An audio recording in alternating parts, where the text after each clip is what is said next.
There are moments in history when change does not arrive with noise, arrives with movement.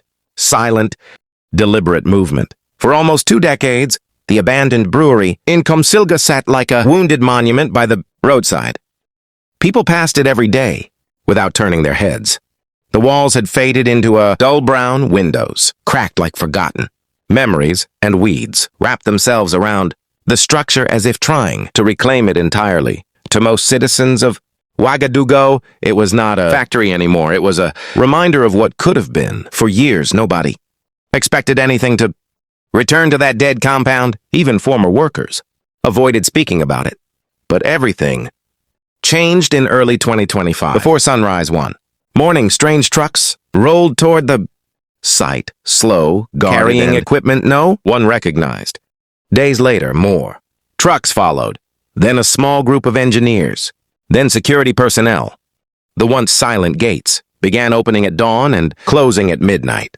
Something was happening, something intentional, something hidden. Rumors spread across the neighborhoods like wildfire. Had a multinational secretly purchased the land? Was it being demolished?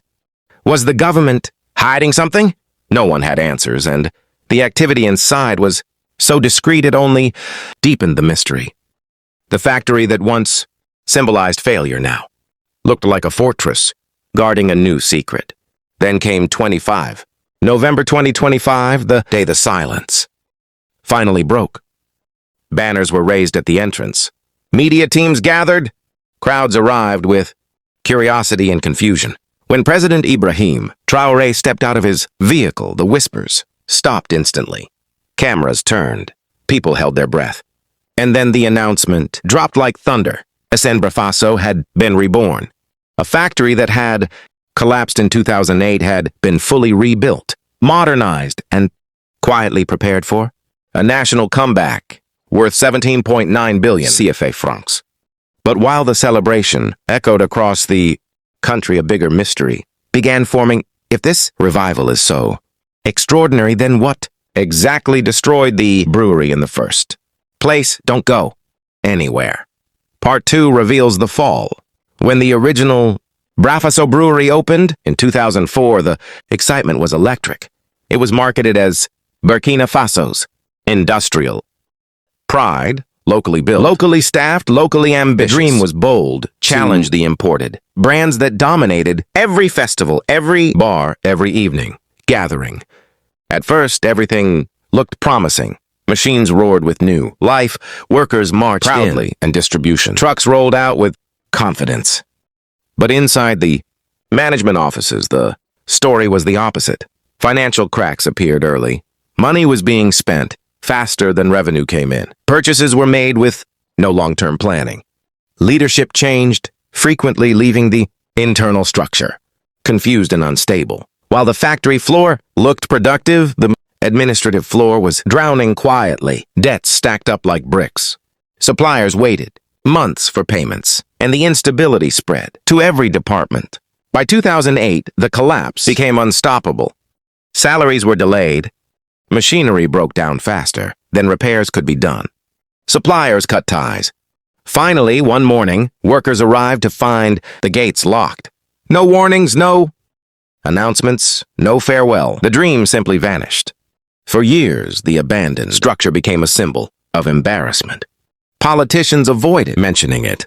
Investors called it a national lesson, even when the state purchased the factory. In 2012, for 40 billion CFA francs, nothing changed immediately. Government transitions slowed progress. Budgets shifted, and for more than a decade, the factory remained silent, swallowed by time. Then in 2024, something changed. There were no public speeches, no big announcements. Engineers slipped into the building quietly. Old machines were removed. New pipelines appeared. Every month, the skeleton of the factory grew stronger. The entire revival was done like a secret.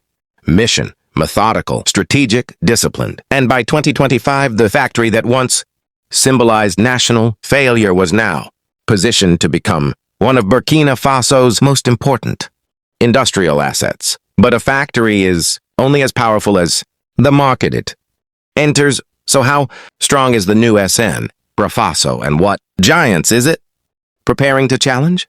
Part 3 reveals the battlefield. When SN Brafaso's machines roared back to life, it became clear that this comeback was not symbolic, it was strategic. The new facility features automated brewing systems, stainless steel, fermenters, temperature-controlled lines, and quality monitoring, technology that the old factory never had. The plant now boasts a capacity of 600,000 hectoliters per year, enough to meet nationwide demand, without relying on imports. But its most strategic weapon is its supply chain, unlike its competitors that depend heavily on imported barley and malt. The new SN Brafaso is powered by local maize, sorghum, and rice. This shift reduces production costs and injects money directly into rural farming communities. Thousands of farmers now benefit from stable demand, turning the brewery into a rural-urban economic bridge. The employment impact is enormous. That's into permanent workers, 100 temporary workers, and nearly 20,000 indirect jobs in transport, packaging, agriculture, and retail. But the real test is not inside the factory, it's in the marketplace. SN Brafaso steps into an arena ruled by giants. The biggest is Burkina, owned by the Global Traore Group, a beverage titan with deep distribution networks, endless capital, and near unshakable brand loyalty. Their trucks reach even remote villages. Their marketing campaigns dominate every event. Their presence is almost unavoidable. Then there's Libby Brasserie, another strong player with loyal customers and efficient supply chains. Together, these companies have controlled the market for decades. For SN Brafaso to break in, it must overcome pricing battles, distribution challenges, and consumer loyalty barriers. Yet SN Brafaso holds something its competitors can't imitate: national identity, emotional support, and local economic integration. In a country seeking industrial independence, this advantage is powerful. But advantage alone doesn't guarantee victory. Can SN Brafaso truly rewrite the industrial landscape? The competition too big to challenge? Part 4 uncovers the deeper national impact. SN Brafaso's revival is about more than machinery, jobs, or beverages. It represents a shift in how Burkina Faso views itself. For years, many believed large-scale industry couldn't survive here, that foreign companies would always dominate and local factories would always collapse under pressure. But the resurrection of a dead brewery challenges that belief completely. This comeback proves that failure is not a permanent label. It can be rewritten with discipline, planning, and national commitment. The brewery is no longer a scar from 2008. It is a blueprint for the future. By relying on local grains, maize, and rice, sorghum, the factory creates a sustainable economic loop.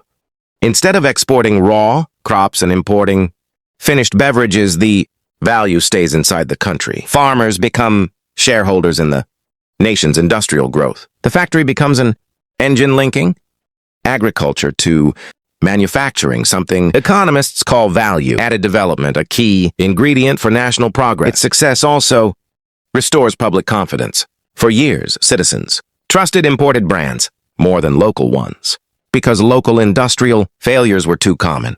But now they're witnessing a factory reborn from ashes, stronger, wiser, and better managed than before. This boosts belief in what Burkina hands can build and sustain. The bigger impact? SN Brafaso sets a precedent. If one abandoned, factory can return. Stronger, why not others? Why not revive textile, plants, processing, facilities, machinery, workshops, or chemical factories long forgotten? The brewery becomes the first domino in a chain of potential industrial rebirths. This is no longer the story of a single company.